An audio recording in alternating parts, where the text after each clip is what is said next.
Bapak dan Ibu yang kami hormati, acara akan kami lanjutkan kembali dengan pidato utama atau keynote speech yang akan disampaikan oleh Duta Arsip Indonesia terkait dengan peranan masyarakat desa dalam pengelolaan arsip guna mendukung gerakan tertib arsip dan sejarah desa. Namun sebelum Ibu Rike Diah Pitaloka akan membagikan atau menyampaikan pidato utamanya, izinkan saya untuk membacakan CV beliau terlebih dahulu. Ibu Rike Diah Pitaloka, Ibu Dr. Rike Diah Pitaloka M.Hum, memiliki channel YouTube pada Pitaloka Channel, akun Instagram pada @rikediahp, dan email beliau yaitu diahpitaloka.rdp@gmail.com. Pada saat ini beliau menjabat sebagai anggota MPR DPR Republik Indonesia, fraksi PDI Perjuangan, Ketua Dewan Pakar Asosiasi DPRD Kabupaten Seluruh Indonesia atau ADKASI, Dewan Penasehat Majelis Desa ICMI. Beliau juga menjabat sebagai Duta Arsip Indonesia serta Dewan Pakar Indonesia untuk Memory of the World UNESCO. Beberapa penghargaan yang pernah beliau raih, diantaranya pada tahun 2010 beliau meraih penghargaan sebagai The Most Powerful Woman pada Asia Globe dan meraih Young Global Leader pada World Economic Forum pada tahun 2011. Selanjutnya kepada Ibu Dr. Rike Diah Pitaloka Tirtosudiro M.Hum, kami persilakan.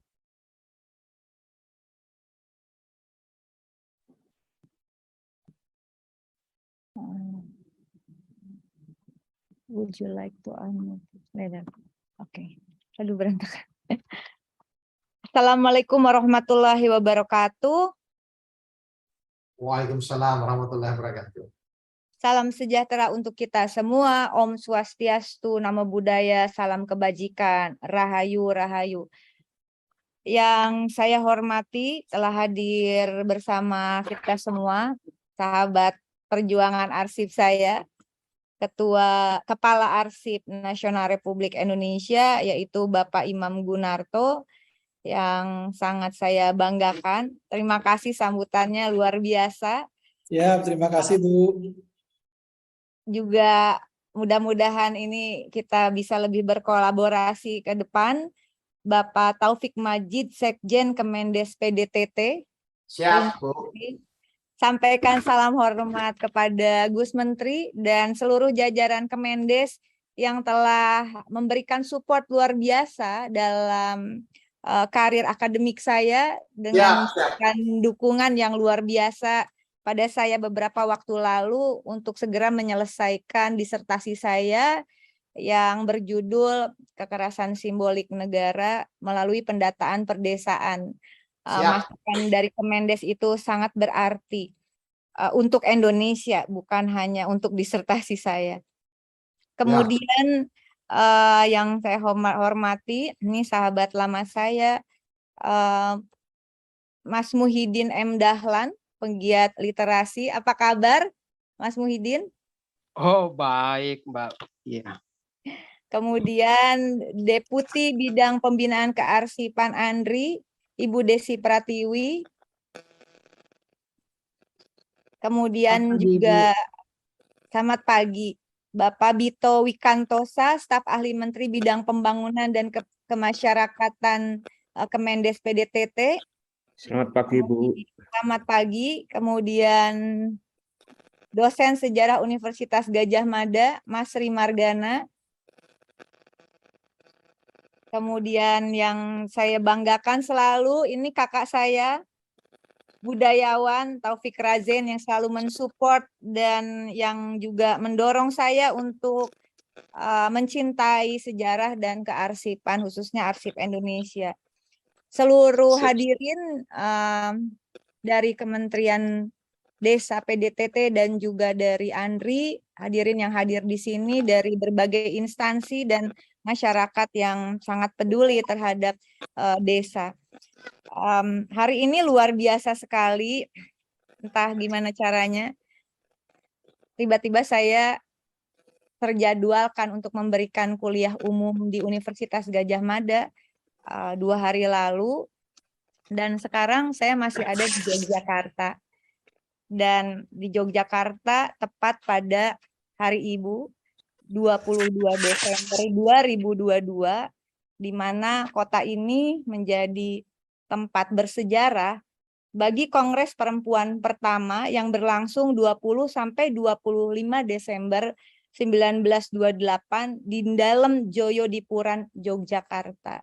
Luar biasa sekali, Bapak Ibu yang kami hormati, semua bisa kita temukan di arsip bangsa kita. Setelah Sumpah Pemuda 28 Oktober, maka hanya sekitar kurang lebih 2 bulan, lalu perwakilan perempuan dari seluruh Indonesia mengadakan Kongres Perempuan pertama di Yogyakarta, tempat saya sekarang berbicara, bertemu, bertatap muka melalui teknologi bersama Bapak Ibu.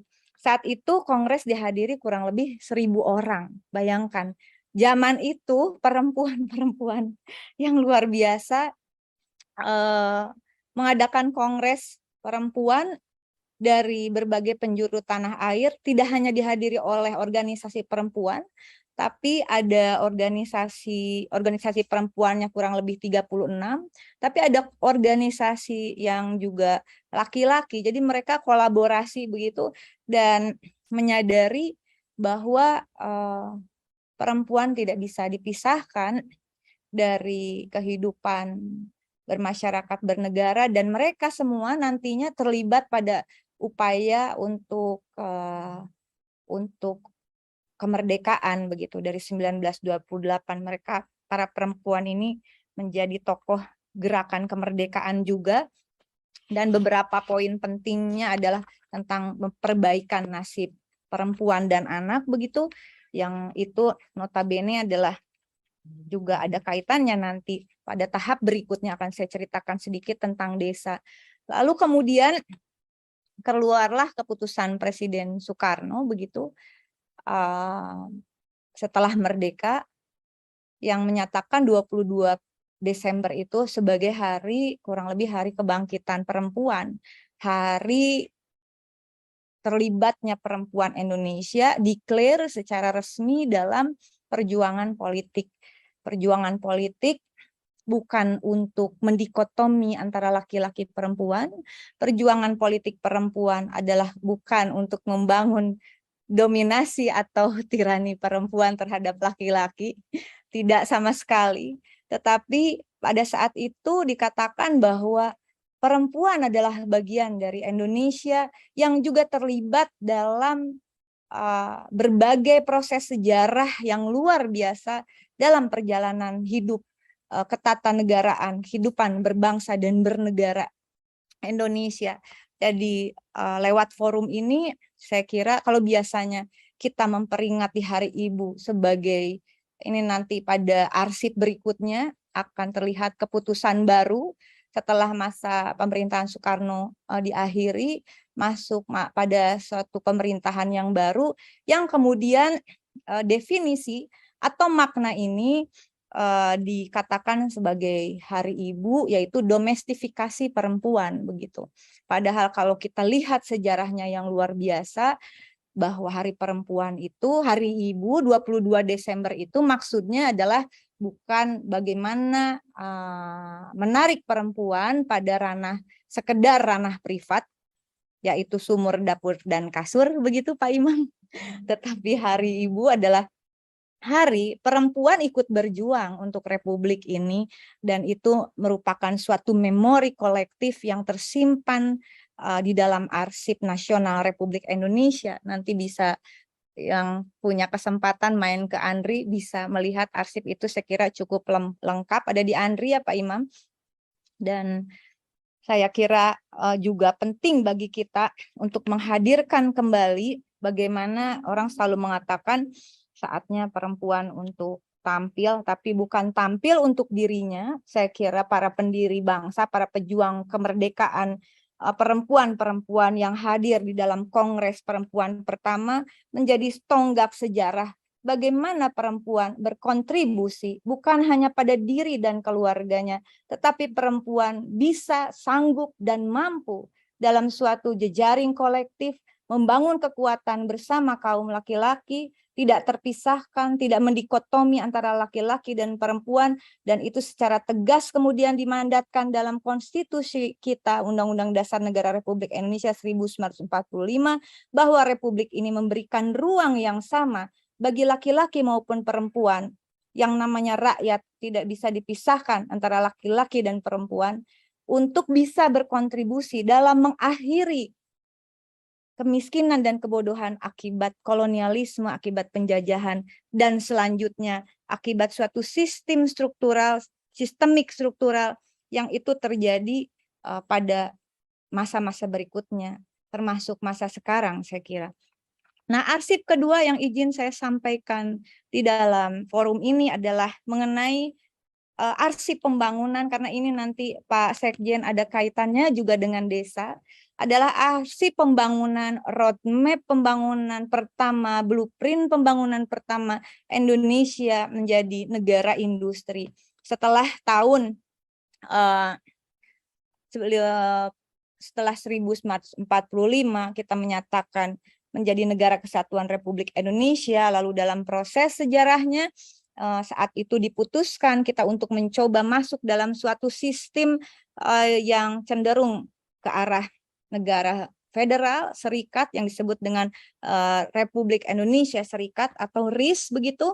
Lalu kemudian pada tahun 1957 Bung Karno menyampaikan tentang dalam pidato yang berjudul Konsepsi Nasional bagaimana karena saat itu kalau kita baca arsipnya ini juga ada di ANRI, pidato Bung Karno berjudul Konsepsi Nasional. Pak Muhyiddin tahu betul tentang pidato ini arsipnya. Jadi saat itu beberapa perwakilan partai politik menemui Bung Karno karena macet gitu konstituante Republik Indonesia Serikat untuk merumuskan suatu konstitusi baru, dianggap kurang mampu untuk bekerja, datanglah beberapa utusan untuk mengatakan segera direshuffle kabinet begitu. Kurang lebih situasinya seperti saat inilah begitu Pak Sekjen. Kadang-kadang terjadi yang nyamperin Pak Jokowi. Tapi waktu itu Bung Karno mengatakan sepertinya ini bukan soal pergantian 1-2 orang kabinet begitu. 1957 dia mengatakan akan segera dibentuk Dewan Nasional.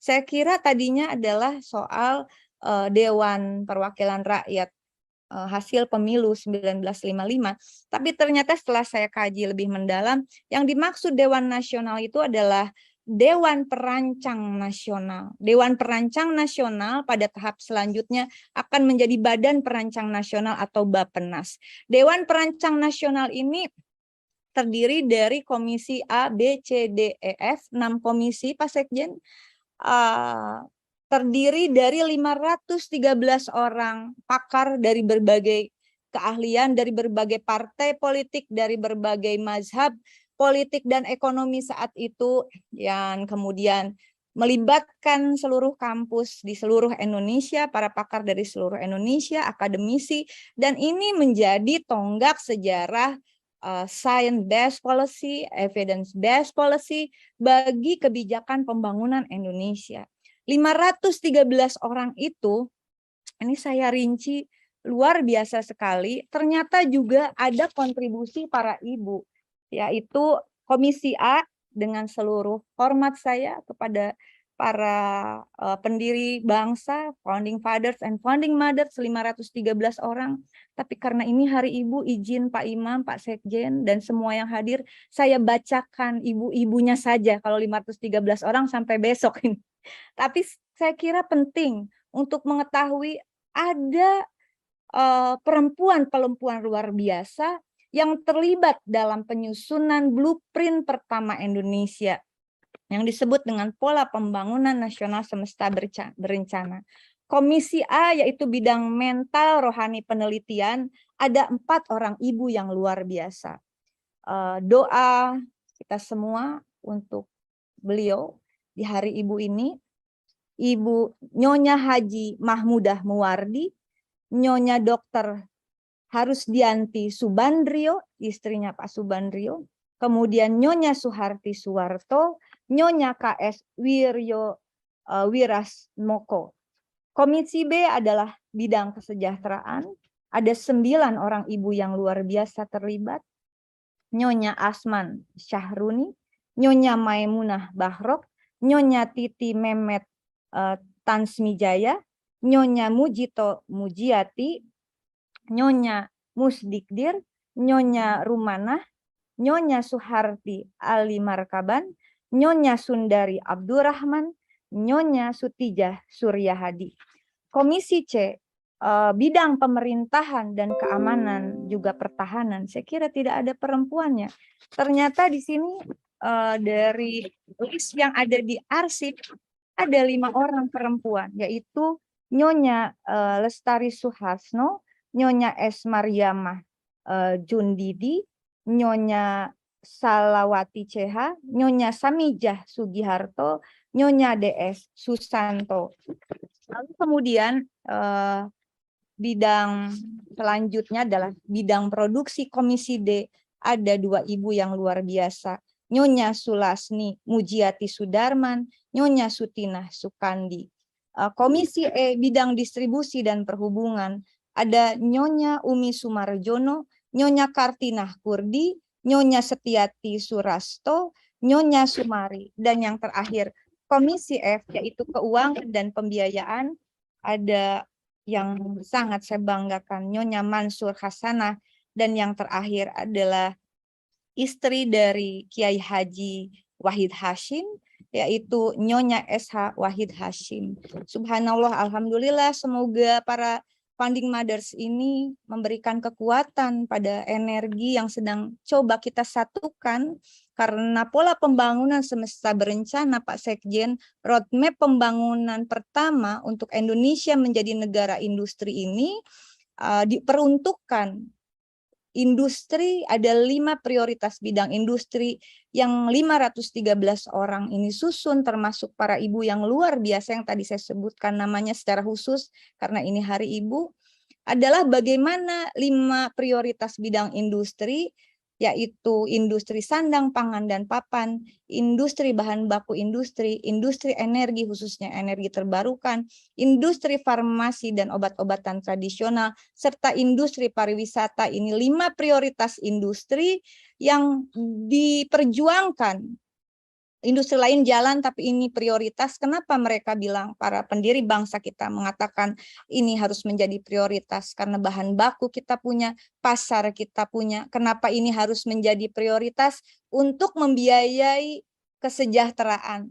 Kesejahteraannya difokuskan sesuai dengan amanat konstitusi, yaitu 5 bidang kesejahteraan rakyat.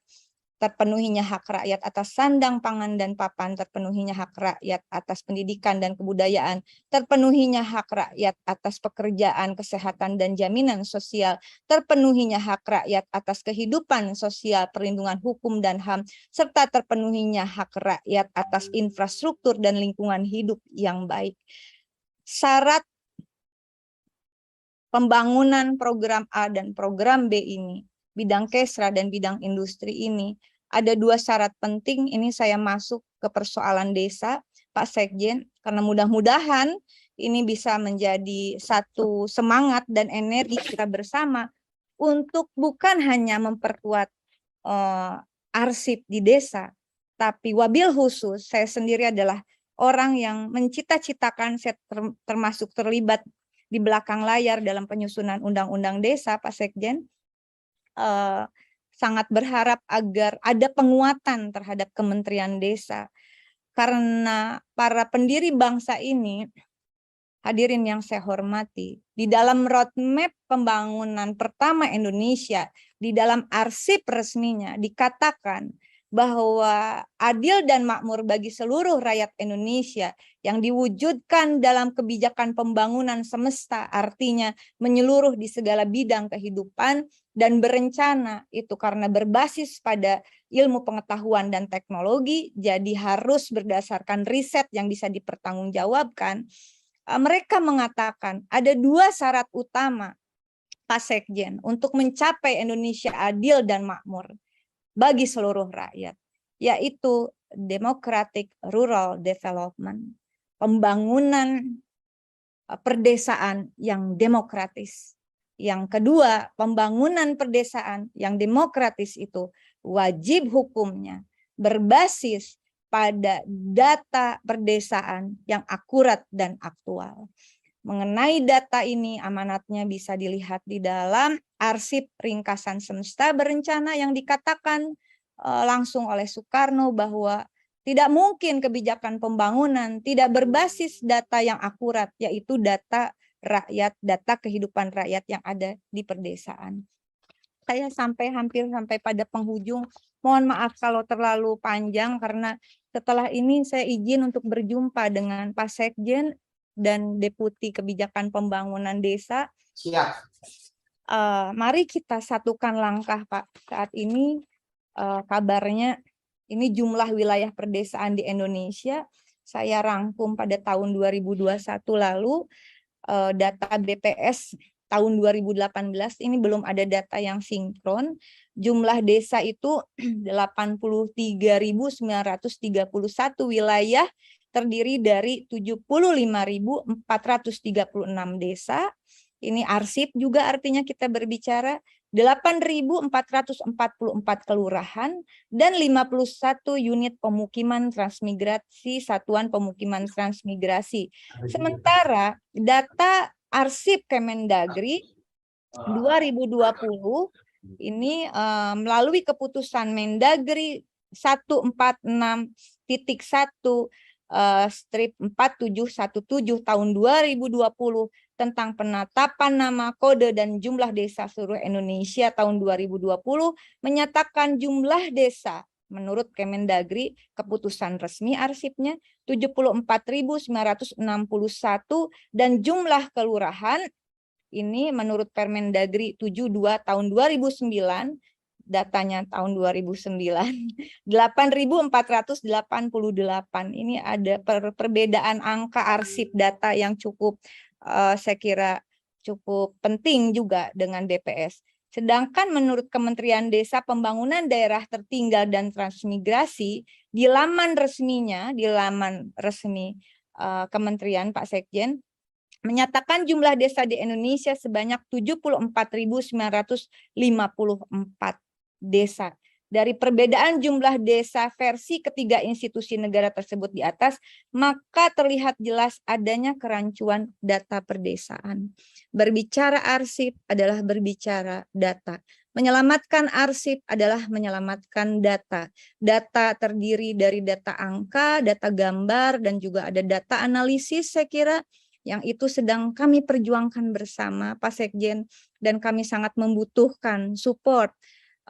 Bukan hanya dari Kemendagri, bukan hanya dari Arsip Nasional Republik Indonesia, bahkan bukan hanya dari Bappenas. Insya Allah hari Jumat nanti kami juga akan bertemu dengan pihak Bappenas, tetapi ada satu pesan penting dari salah satu guru ketatanegaraan saya, yaitu Prof. Bambang Kesowo. Libatkanlah Kemendes, termasuk di dalam konsideran hukum menimbang, di dalam peraturan pemerintahan yang sedang kami ajukan, wajib hukumnya dimasukkan konsideran hukum undang-undang tentang desa. Dan itu tidak mungkin tanpa melibatkan Kementerian Desa, institusi tempat Bapak bekerja saat ini. Oleh karena itu, sebagai penutup, saya ingin menyampaikan, saya orang desa. Saya lahir dan dibesarkan di satu desa kecil namanya Garut begitu. Dia memiliki sumber daya alam yang luar biasa. Di sana ada gas alamnya, pertanian, perikanan lengkap semua. Tapi masa kecil saya di situ ada perusahaan asing besar waktu itu yang mengelola gas alam di kampung kami begitu. Tapi desa-desanya tidak dialiri oleh listrik, sehingga masih banyak orang-orang yang tidak mampu bisa menikmati energi listrik, dan Garut menjadi salah satu pengirim TKI yang juga cukup besar di Jawa Barat, saya kira. Dan saya melihat bahwa kehidupan di desa Republik ini sebetulnya adalah tentang desa. Para pendiri bangsa kita mengamanatkan democratic rural development bukan tanpa alasan, karena sesungguhnya rakyat Indonesia mayoritas tadi 70 sekian ribu itu ada di desa, 8.000 lebih itu di perkotaan kelurahan, tetapi 74.000 desa ini diisi oleh mayoritas rakyat Indonesia. Memperjuangkan Indonesia adalah memperjuangkan Republik ini mencapai visi yang ada di dalam alinea kedua pembukaan Undang-Undang Dasar Negara Republik Indonesia, yaitu Indonesia yang merdeka, bersatu, berdaulat, adil, dan makmur. Untuk mencapai visi tersebut tidak mungkin tanpa diperkuat desa, tanpa pembangunan itu dimulai dari desa. Desa, izin Pak Sekjen, bagi kami desa bukan pinggiran. Desa adalah pusat perjuangan. Desa adalah pusat peradaban. Seperti keyakinan para pendiri bangsa, seperti keyakinan para ibu yang terlibat dalam Kongres Perempuan pertama, seperti keyakinan founding mothers kita yang terlibat di dalam penyusunan roadmap pembangunan pertama Republik Indonesia. Dan semua itu membutuhkan, saya bisa berbicara seperti ini karena saya membaca arsip. Arsip adalah kotak Pandora, bukan hanya kotak Pandora ilmu pengetahuan, tapi arsip adalah kotak Pandora bagaimana ilmu pengetahuan bisa bermanfaat bagi kehidupan, bagaimana arsip menjadi kotak Pandora agar kita menemukan direction, lead star, bintang penuntun, penunjuk untuk bisa menghadirkan Indonesia adil dan makmur yang hanya mungkin tercapai jika kita memulainya di desa, dari desa, untuk desa. Desa adalah cakrawati Indonesia, dan untuk itu semua sekali lagi dengan semangat para pejuang perempuan, para ibu yang luar biasa, maka saya akhiri pemaparan saya. Semoga bisa memberikan semangat untuk kita membangun lagi jejaring kolektif. Setelah ini saya mohon izin secara khusus untuk menghadap Pak Sekjen dan juga mungkin menghadap Pak Mendes. Saya juga sudah izin semalam Pak Mendes, ini mohon izin saya, si Oneng yang Oon ini kok nekat disuruh bicara soal arsip pada Hari Ibu. Terima kasih, selamat berjuang teman-temanku tersayang di seluruh tanah air.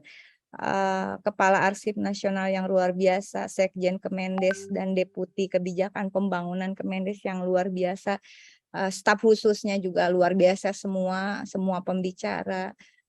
Hari Ibu yang sangat berkesan bagi saya yang sedang berada di Yogyakarta. Acara ini memberikan kekuatan kepada saya dan mudah-mudahan saya menjadi kita menjadi para pejuang desa bersama dengan Kementerian Desa yang luar biasa. Terima kasih. Selamat Hari Ibu sekali lagi. Selamat berjuang Indonesiaku tersayang. Wallahul muwaffiq ila aqwamit thoriq. Billahi taufiq wal hidayah. Salam. Om Santi Santi Santi Om. Loka samasta sukino bhavantu. Wassalamualaikum warahmatullahi wabarakatuh. Waalaikumsalam warahmatullahi wabarakatuh. Terima kasih Ibu Rieke Diah Pitaloka atas pidato utama atau keynote speech yang telah Ibu berikan terkait dengan peranan masyarakat desa dalam pengelolaan arsip guna untuk mendukung gerakan tertib arsip dan sejarah desa. Bapak dan Ibu yang kami hormati, sesi berikutnya yaitu panel interaktif oleh 5 orang narasumber yang sudah bergabung bersama kita pada pagi hari ini. Sesi panel dan juga sesi diskusi akan dipandu oleh moderator, yaitu Koordinator Kelompok Akuisisi dan Pengolahan, Pusat Studi Arsip Statis Kepresidenan, Arsip Nasional Republik Indonesia. Selamat pagi, Bapak Widisya Putro. Terima kasih Pak Sekjen, Bu Rieke, terima kasih. Izin sebentar. Terima kasih. Pak Imam, Bu Siap. luar biasa, saya sangat terinspirasi pidato sambutan Pak Kepala Andri dan lebih-lebih luar biasa sekali. Saya terharu Bu Rieke, luar biasa. Ingin saja kita mempercepat untuk silaturahmi kita. Gitu. Saya akan lapor ke Pak Menteri Desa. Banyak hal yang sudah disampaikan oleh Bu Rieke tadi, apalagi beliau salah satu dari penggagas yang membidani lahirnya Undang-Undang Desa, undang-undang yang sangat progresif dari sekian banyak perubahan paradigma kita tentang daerah dan desa. Luar biasa kita beruntung hari ini ada pembicara utama Bu Rike yang sekaligus kita arsip kita. Tadi Democratic Rural Development, konsep yang sangat luar biasa dari Mother Finance kita yang diingatkan kembali kepada kita semua. Setuju Bu Rike, kita harus punya data yang sama. Dan karena itu Pak Kepala ini kita harus menyatukan. Nanti orang tanya, berapa jumlah desa Indonesia? Pertanyaan itu akan dijawab menurut siapa? Menurut Agrika, menurut Kemendeska, Kemendagrika, BPSK, TNP2K, ini banyak sekali. Saya senang sekali, terima kasih apa yang sudah disampaikan oleh baik Pak Kepala maupun Pak Ibu Rike. Desa bukan lagi halaman belakang, desa halaman depan Indonesia, epicentrum sekaligus jalan baru pembangunan Indonesia yang lebih sejahtera. Terima kasih.